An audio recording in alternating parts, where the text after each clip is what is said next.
I bought Porsche's painted key fob covers to match our metallic silver 911. And we're gonna install them and we're gonna show you how to do it. First step is to remove any accessories like any keychains, then flip it over and you're gonna go ahead and remove the little key like this. Use a Phillips, a small one, unscrew this screw, and this is gonna allow us to get this keychain little clip right here out. So if you're just doing the sides with your fingernail, which I think is the best tool, you're gonna put it right here in between, and you're just gonna pop out like that.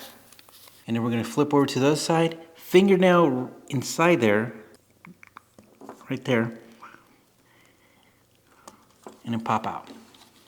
And then we're gonna go ahead and really easy, just put our new ones in here. And look at that, guys.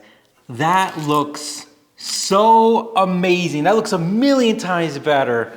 And now our key fob matches our car. So we bought this from suncoastparts.com.